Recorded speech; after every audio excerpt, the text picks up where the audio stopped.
Hey rabbits, it's Trixie and welcome to another video. Before I jump right into today's topic, I would like to address that I plan to have a Q&A session. So if you have any questions about my move, about how I feel and whatever else comes to your mind, then please post it in the comments. I don't know yet when I'm going to upload this Q&A video, but it's gonna be soon and I'm really looking forward to it. Today, I want to talk about the question why some migrants take ages to learn German. Personally, thinking about moving to another country, it seems logical to me that learning the language spoken in said country is an essential part of adapting to the new culture and starting a new life. Of course, that takes time, but it would definitely be one of my highest priorities if I decided to take a big step like that. You know, for the simple reason that I think that communication is key to be part of a community. And apart from that, there are so many things that you will need the foreign language for. Talking to authorities, filling forms, finding a job, socialize, grocery shopping,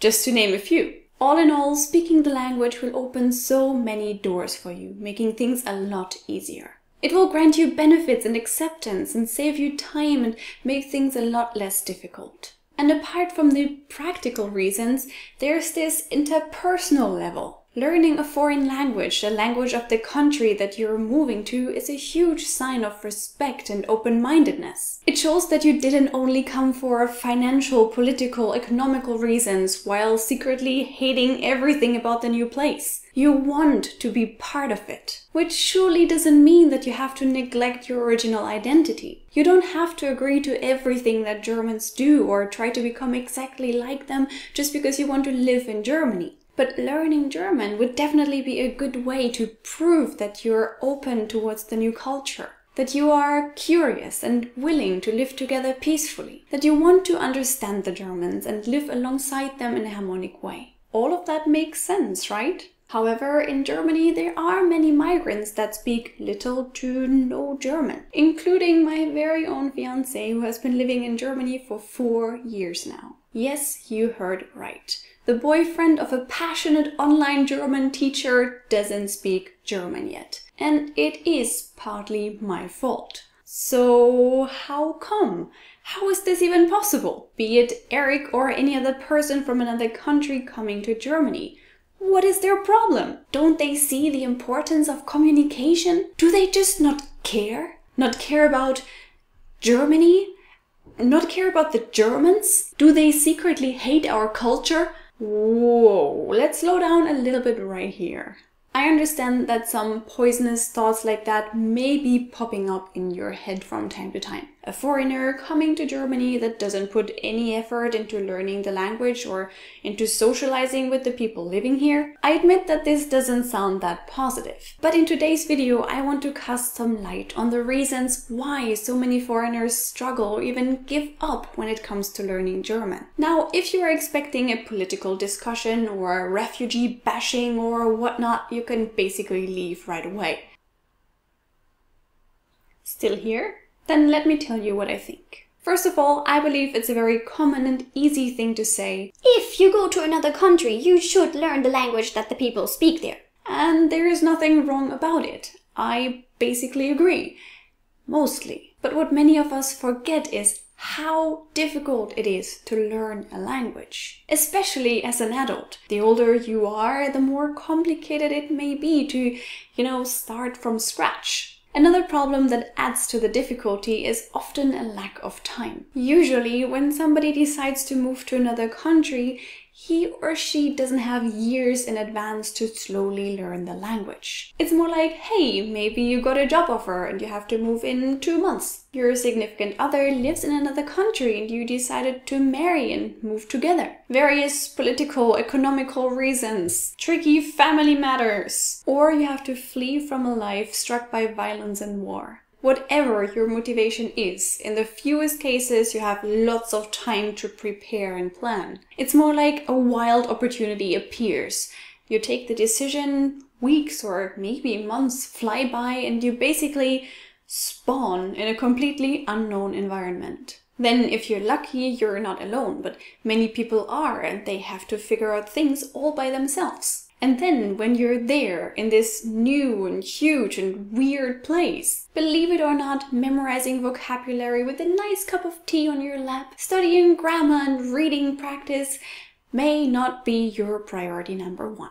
It's more like surviving, finding a place, buying furniture, settle. Then obviously you need money, so you need to find a job. Or you have one already and you focus entirely on proving your skills. You understand my point? Many different scenarios. And yes, all of this kinda requires you to get in touch with the foreign language, but it doesn't equal active learning. And this is when the first weeks, months, or even a year passes. You do you. You try your best to find your place, stay sane. It's basically survival goals before intellectual or social goals. What I mean is that actively learning a language needs lots of time and mental stability and also happiness. You need space in your head for this. The language is only the tip of the iceberg after a huge mess of things that need to be taken care of beforehand. And all of this that I just told you is just a very first world problem-ish kind of perspective. If you are somebody that comes from a war-driven country, you had to flee, you lost family members and friends on your way, devastation, violence, abuse, death, starvation, it is a completely different story. And you cannot apply the same rules here. Expecting somebody that went through something like this to instantly adapt to a new culture, open up, trust, learn to stick to completely new social community rules, learn a foreign language is just impossible and not fair. But I will not even touch this subject, judge or recommend anything. Let me just say it's a tough job. Nothing that you or me could even imagine. And it needs a lot of time and effort and the most genuine guidance that you can think of.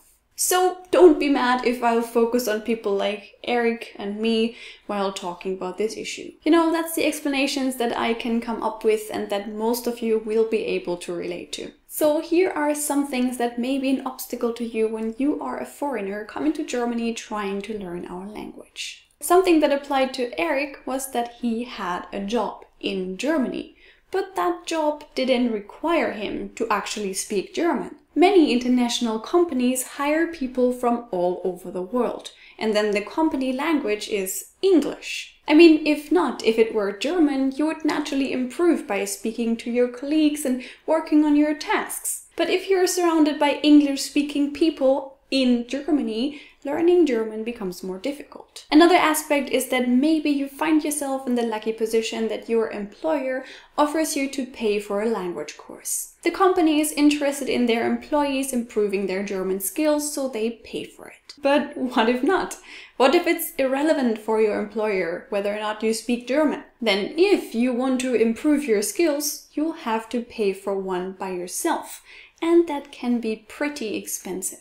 Not everyone has the money to pay for a professional German course. And learning a foreign language starting from scratch just by yourself is a tough job, let me tell you. But even if you have a professional course or let's say somebody helping you, it's still difficult. Maybe you simply don't have the time for it because you are, for example, a family father. Also, after a long day of work, we've all been there, you may lack the motivation to get to it. You may be exhausted, tired, and end up procrastinating. Furthermore, even if language seems to be key, there are several situations in your life in which it will not seem so urgent to you to actually learn German. Many Germans speak English and they'll help you along. You'll find friends speaking your native language and hang out with them. And as soon as you improved your German to an extent where you can buy milk, ask for the toilet, order something in a restaurant, is it really necessary to keep going? Sometimes you'll even find disadvantages when you try to speak German. You'll notice people getting annoyed by you taking ages to find the right word. English would be much quicker. And then there's this embarrassment when somebody just doesn't understand what you want. You know, what I want to say is that it's not always the case that people appreciate your efforts. Some just don't care, and you may find yourself thinking that it's not worth the effort. You may even figure that it's better to avoid communication, sending an email instead of making a phone call, speaking English instead of German, asking a friend to help you out. And then there is this huge aspect that I always have to remind myself of. Not everyone is passionate about languages. I love languages. I would be super interested in going to another country and adapting to speaking the foreign language there. But that's not the case for everybody. For some others, it may just be very annoying. Also, apart from passion and the feeling that you have learning a new language, not everyone has a way with it. Whenever I had to learn a language in my life, I had fun doing so, and it was kinda easy for me. I appreciated the rules that people told me about, and I was able to apply them. But if you, for example, take Eric, for him all of this is just a pain in the... He gets frustrated way quicker. He doesn't understand certain things. He's impatient. What I mean is, people are passionate about and good at different things. So why did Eric and I fail in making him learn German so far? The thing is that the two of us speak English fluently enough to not notice it anymore. Still, because we actually want to improve Eric's language skills, every now and then we say, "Let's speak German only now." Just to notice 1 hour later that we forgot about it again. We didn't even feel the transition back to English. Kannst du mir mal gerade die Butter reichen? Sure, here it is. And it's over.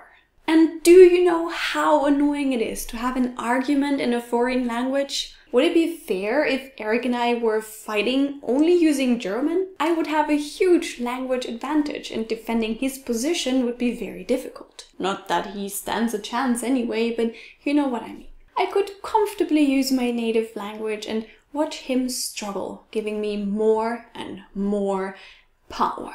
Actually not so bad now that I think about it. And then there are those little, very important, essential things that need to be communicated flawlessly. Would you risk that somebody doesn't get what you say to him in a foreign language if it's something very, very important that you want to say? Or would you rather use English that you both feel comfortable with, making sure that everything is communicated in a perfect way? Some matters are also very complicated and it would suck so bad to try to turn them into a German lesson. Try assembling IKEA furniture only using a language that you struggle with.